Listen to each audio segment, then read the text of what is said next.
How's everyone doing? How's the day been? Have they been treating you with great lunch, I hope? That's why we all come to these things, right? But yeah, thanks for having me. We're going to keep it very informal, very light. Does everyone got their phone with them? Erica sent a survey. We're going to see who the cleverest cats are here and maybe get a promotion. I've spoken to Erica behind the scenes. No, we're going to do a survey together to see. Never put their phone away. You're allowed to bring your phone quickly. Yeah, you can quickly bring your phone and then put it back. Because we need to answer the survey questions. So yeah, what I do for a living essentially, before we get into the presentation, my great-grandparents came from Greece in the 60s and had absolutely nothing. It took them 3 weeks on a boat to get to South Africa.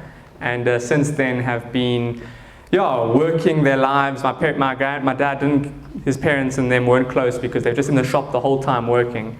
And so I was very privileged to engage with them and kind of heart-to-heart discussions around what it is to be an entrepreneur, what it is to build a business. And on the right is my first business. I was selling sweets. I partnered with Westpac. I sold 3,000 packets of sherbet to my school. I had sales reps in different grades. And so the business mindset started very, very early. And then I entered Henley Business School at the age of 17. I emailed the director on Instagram and on email, and they said, absolutely not, you're too young, we can't accept you. And I interviewed them in my podcast. Did you have a matric? I did. Oh, you did? I did through Cambridge.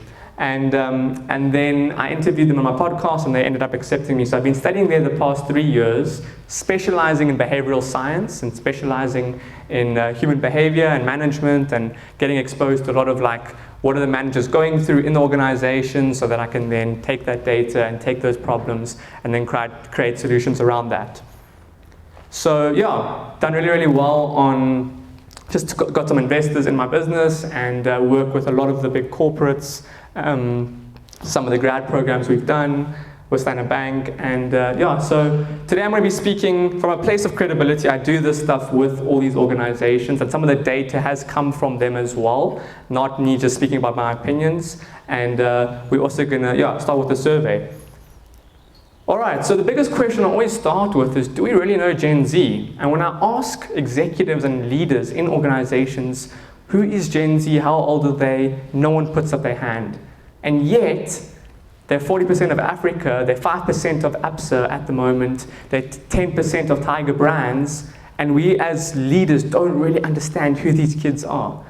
Let's go through it together. So the first one is ages 18 to 28. Now in our presentation we're going to discuss that the dates are not so necessarily important, and there is a bit of configuration in terms of when exactly Gen Z were born, but it's more what we call defining events and moments, which we'll speak about just now. Then what is the most used social media platform in 2024? Instagram. How does Gen Z like to work? They prefer individual work. They do not like to work collaboratively. Then what percentage of Gen Z prefer their own office over workspace? 50%. How many days work? What did you think? What do you guys think? What do you think, sir? 3 to 4? Fully remote? Fully remote. It is actually 3 to 4.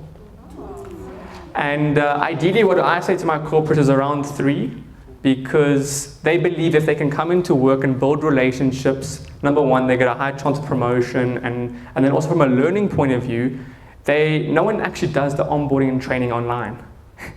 So if they're actually coming in and engaging in the workspace and can ask questions and can debate and can go through processes like that, there's a higher much chance of understanding their job, feeling in belonging, inclusion, and so that's quite an interesting one. And then are Gen Zs on average more? Yes, they are. Well, big thing is that they're all pretty young, right? So they got the scarcity mindset in terms of you enter a place, you've got 34% unemployment, and you kind of, oh my word, am I going to stay? Am I going to go? Is my boss going to like me? And then you do all these things to try and get a competitive edge against other employees. On average, how long is their attention span? 8 seconds. So you've got 8 seconds where you've got 100% attention on your videos, your content, your website, your engagement, and then it just slowly deteriorates. Then how much more likely 78% more likely to try a product because you're nodding. Do you buy a lot of stuff because Boity says it? Hey? Okay. How much more likely? 60%. Company's reputation affects whether they buy or 60%. Has anyone got everything right? Oh, guys. Then what majority of them are single? 56%. Cool. So yeah, just to test you guys a little bit in terms of your guys' overall thinking. So I spoke briefly about the ages, but what's more important is what we call generational defining moments. The first one being the 2008 crash that their parents obviously experienced, which caused major financial pressure, and at the home they were thinking about, how do I support my parents? How do I create a side hustle? How do I get other income? Then COVID-19 was a massive part of relationships, the way that they see the world of work, the way they engage globally. So this is what affects their subconscious and the way that they interact and engage with the world.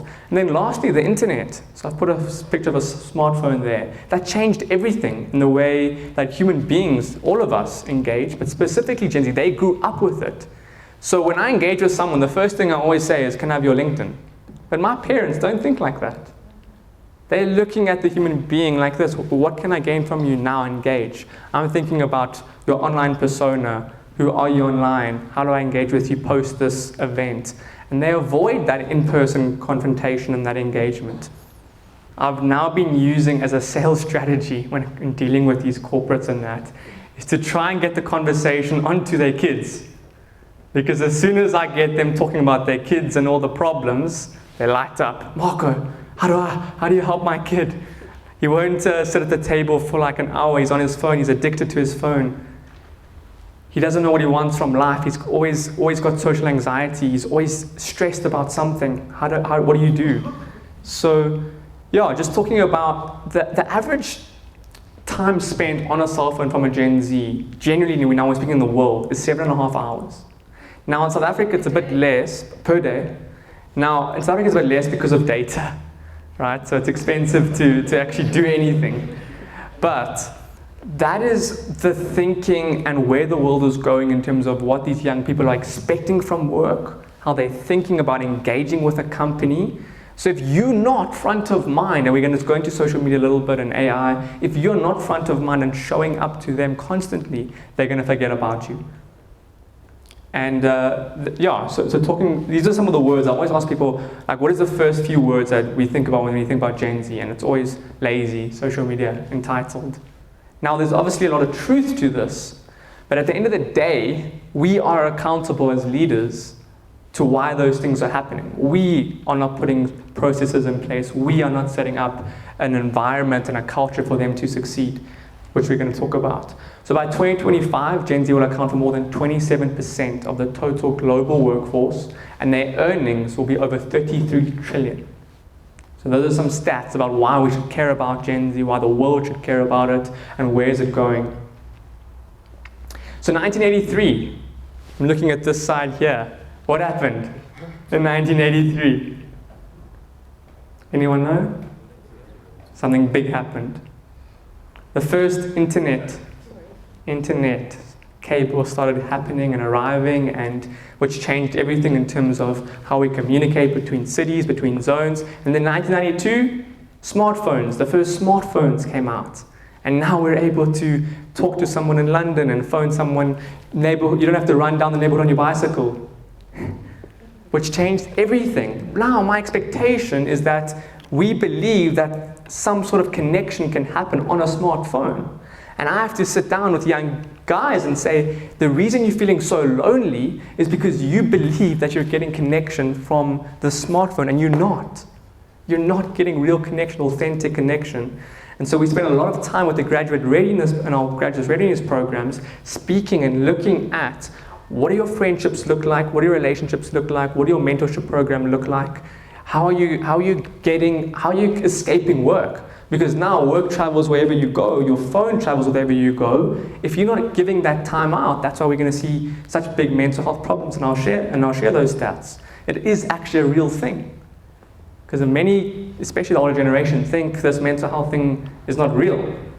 But then we've got people like Rick, gone. And then you think the guy's got everything in the world and he's the most, like you should be happy. And then the next minute and et cetera, et cetera, et cetera. So we're going to speak a little bit about that. But Gen Z struggle with patience. Myself, I have to constantly remind myself, be patient, Marko, be patient. You can't just swipe right and expect, a date. You can't just go into Netflix and binge hours of series.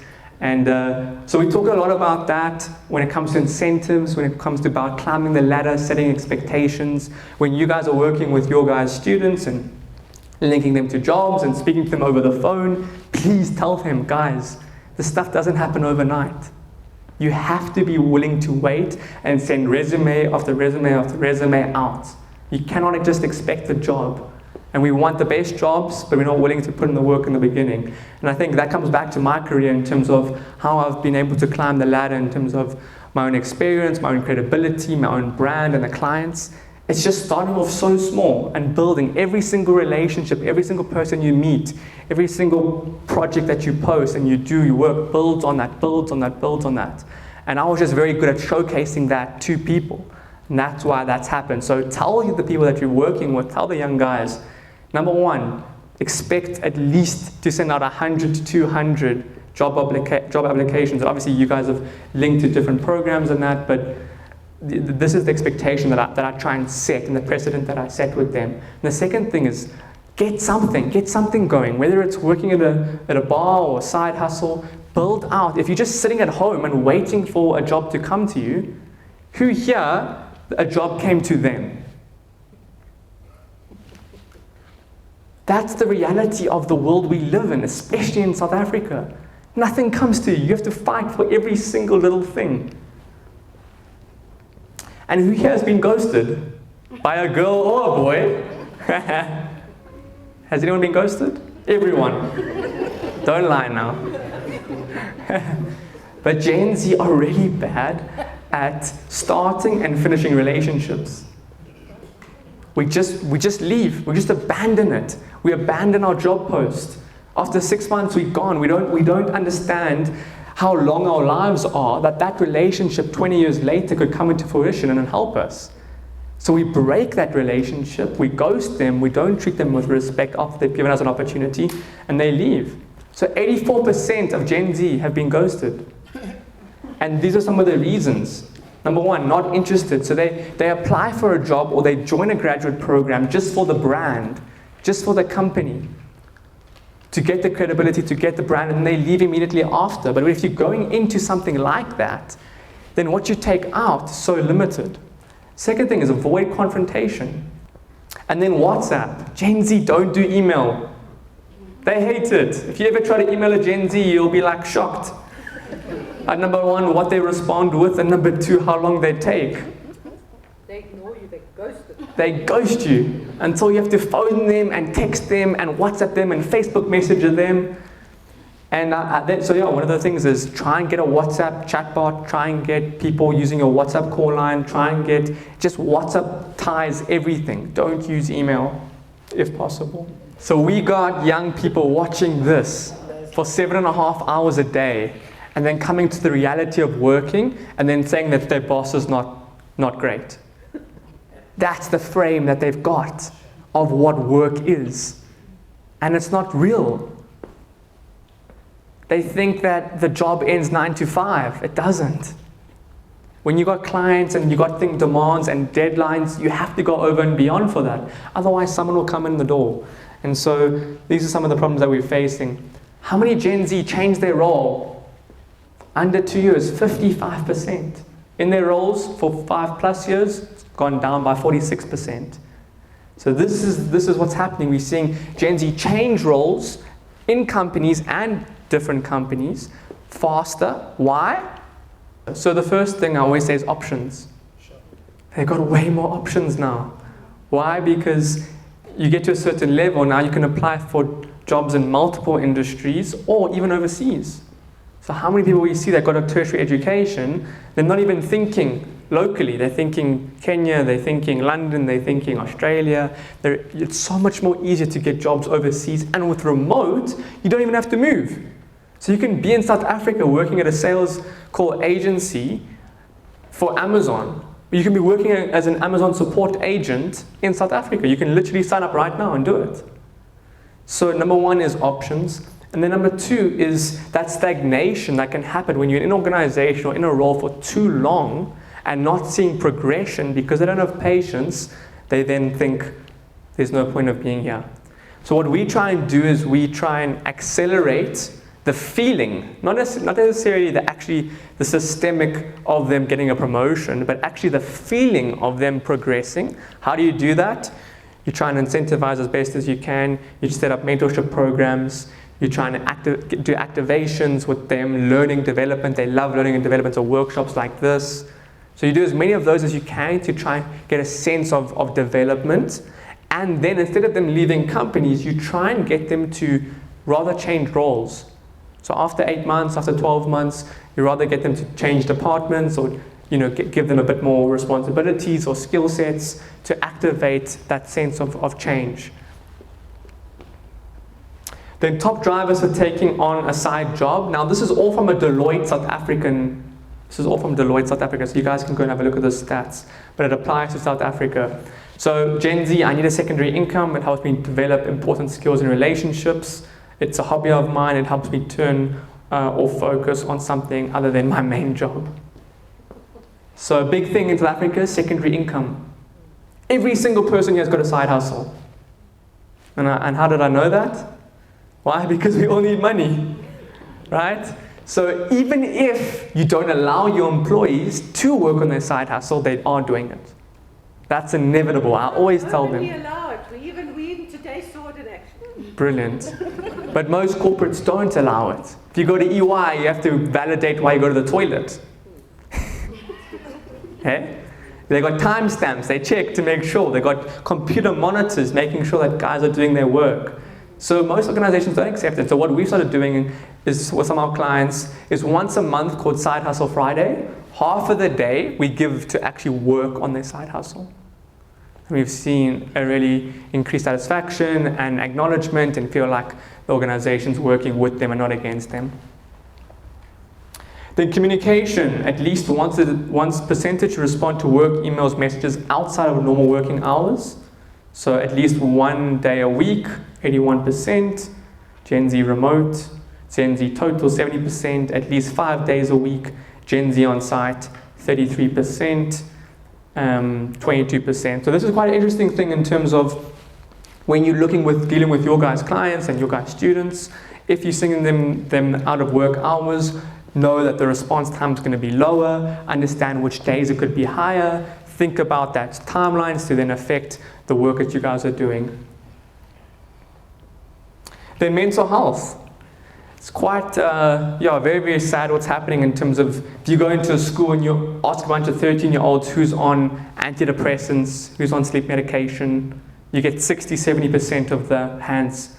Who's gone to a psychologist before? Why would a 13-year-old go to a psychologist? And that's real, right? That's what's happening. It's becoming the norm now. Who's here has been to a psychologist for mental health issues? Right? No one's going to put up their hand. And this is exactly what we talk about in organizations. No one's going to tell you they've got a mental health problem. So we send all these surveys saying, oh, if you guys need mental health, go and speak to this person and that. And if it's not confidential and if it's not done correctly, who's going to do it? Why would Gen Z, who's the most competitive, go and actually put up their hand? They're not going to do it. So we have to curate rooms and environments for it to be done privately in a productive manner. And there are great companies doing that we actually partner with and we work with and that we suggest to corporates. But it's, 36% feel exhausted at work or low energy, mentally distanced from their job, including feelings of negativity, cynicism. They are constantly feeling like the world's against them, nothing's working, why is it happening to me? They struggle to perform at the best ability to work. And again, life. So life converts into work, but they don't know how to separate the two. They don't know how to switch off their computer. They don't know how to say no. And so looking at their habits, and if you look at Google, Has anyone actually spent time looking at Google's offices? Incredible to see what they do from a health, wellness point of view. They try and pay as much as possible to their employees and give them everything that they need in hope that they can stay for a decade and then obviously increase their bottom line.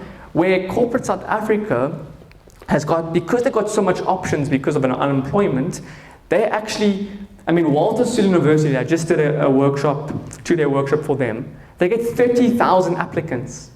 They can only accept 2,500.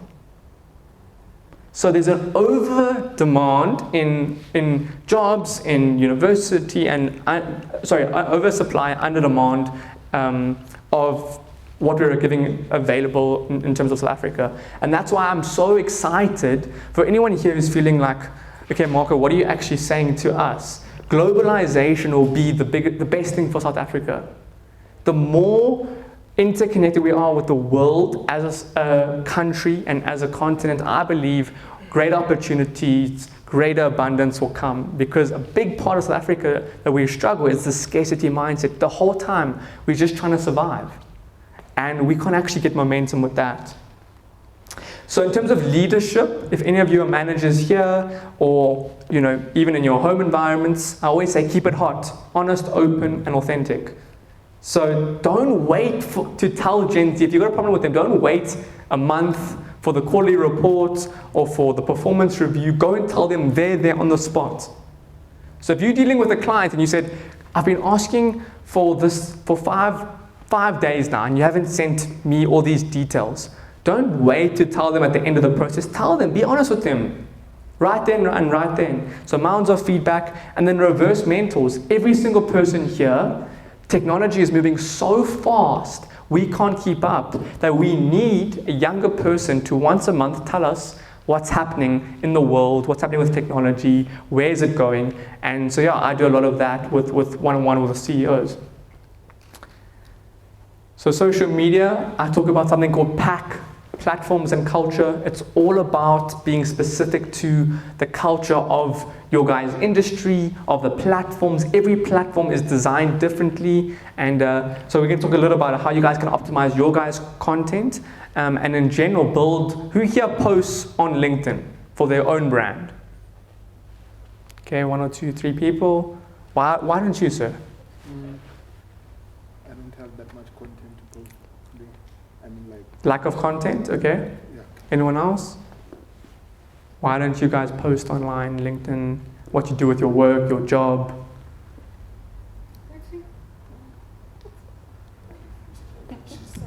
No reason, lazy. Gen Z, must be part of Gen Z. They've got a job, they're secure. Yeah, exactly. And then, so a big question I get asked. So last year I reached over 3 million people online. And a big thing I get asked is, how do I actually curate optimized content for reach? And there's something called brandformance, which I designed, and basically it's where we rather chase 17 to 100 views and then hope for the 19 million. And you can get that using TikTok. And then, once you've got that, my ad strategy is then you take that organic TikTok content that's done really well, and then you change the copy, so you change the headers, you change maybe the design a bit, and then you run ads against that. And that's one of the best ways to actually produce ads and create content around that. Then commercial opportunities. LinkedIn has absolutely changed my life in terms of what I've been able to gain from it, from university scholarships to retainers to investors to. So if you are not currently posting on it every single day and you're complaining about something, it's only your fault, because everything you need is on LinkedIn, from the opportunities to money to jobs, building out a profile, showcasing yourself. If you're saying I've got no content to post, I can give you a million reasons. First, your first piece of content is right now.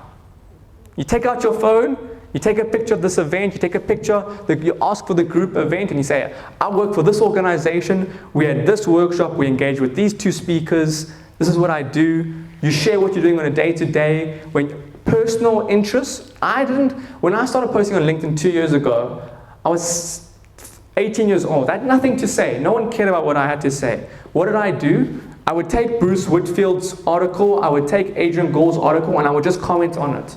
So I would say, oh, that's interesting. I found these 3 things the most valuable. So using someone else's authority and credibility and work and just giving opinions to that and building out a personality and showcasing through someone else instead of being like, oh my word, what do I post? So if you're really into music or if you're really into football, comment and say, this is why Chiefs is rubbish. You know? Or then you. Oh, Man U. No, that's my team, bro. So Gen Z is actually the fastest demographic on LinkedIn. So for your guys' clients, even for yourself, it's so important, and to tell your young students and graduates to get on LinkedIn as fast as possible. Gary Vee has this amazing quote, your personal brand is not your product or service, but who you are and what you stand for and what you have to offer to the world. So please do not think that you can just post commercial stuff. It's all about you. And you think people don't care, but slowly you build 5, 10, 15. That's how Nasty C started. People didn't like him in the beginning. And it slowly built up, then he built a huge audience, right? So AI, who currently uses AI in their job? Some form of it.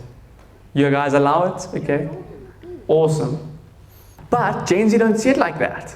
That's the funny thing. So we have this analysis on, why would she do that? And, but they think, number one, opportunity to create content to go viral. There's this dopamine kick that we get when we go viral, when we create content. And then 2, the opportunity to use technology to broaden what we have to offer to the world and become someone else and add value in a different way than people perceive us is important to them. So this sense of power and, it's a rush that you get that when I spend a lot of time with young kids and parents phone me and I sit with their children, I see this. We want that recognition, we want that belonging, and we're willing to change who we are to get it. So that's the first reason why I showed the video. And the second one is to think about technology and how, number one, what are you being exposed to from a learning and development point of view? So are you guys learning research development papers? Are you looking at AI? And I'll show you some of the metaverse platforms that I think everyone should be going on, because this stuff is the future, and how you guys can integrate this into your job will determine the sustainability of the business, but also your guys' involvement. It's such a clear value add. Gen Z are great at technology. That we know. You get a 7, 8-year-old on a phone, they do wonders. So it comes naturally to them. So let's use that skill set in a good way. And you guys who've got this skill set, go to Erica with proposals and say, this is how we can use technology to better the business. This is how we can use technology to service our clients. Because that's such a clear value prop and a way of enhancing what you have to offer to the world and to the company. It's nothing more frustrating than phoning some sort of call center in this country. It literally takes me here. This is the future in terms of agents, in terms of communication. Gen Z don't want to speak to a human being. They're afraid of the insecurities and the fears of what they might not have. If they want to phone and say, what is my credit score? They don't want to ask someone that. They want to be able to phone the chat bot and ask and speak to an AI bot and find that information out 10 times faster without dealing with the human being. So thinking about how you guys are integrating this type of technology to answer calls, to deal with clients, to engage with this new generation, and even with each other, is really going to be fundamentally important. So there's 2 platforms. Has anyone heard of Roblox? Whose kids are on Roblox? And they love it. All the money goes towards Robux. So Roblox is a 3D virtual world that you can download on the App Store and basically build, engage, have friends, speak to them, and it's basically setting up the future in terms of what virtual reality will look like, essentially once we get better technology. And then there's actually an African version called Africa Rare that everyone needs to check out. It's absolutely free. You can go into the website, you can download their app, and essentially it's a virtual, and corporates are already using this to host meetings, to listen to radio, 300 million monthly active users on Roblox, and 60% are under 16. So in terms of, we're looking at this technology from a graduate point of view. How do we set up, like imagine law firms being able to go into a courthouse using a headset and test their ability and go through scenarios. Same thing with any type of job really, they're using this technology. So I think this is massive for education, because when I speak to a lot of young people, they just find that online courses and e-learning and training is so boring. So looking to gamify that experience and using platforms like this and integrating it with in-person plus platforms and technology like this, I think is the future. So spending time then looking at how you guys can build and integrate your guys' work into that, I think is fundamentally important. So yeah, hopefully by this point you kind of have a better sense of who Gen Z are, how they think, how they want to work, how they want to consume goods and services, and then from an employee point of view, how to engage with your fellow workers and then the people that you're speaking to on the phone, your clients. So Leon, thank you so much.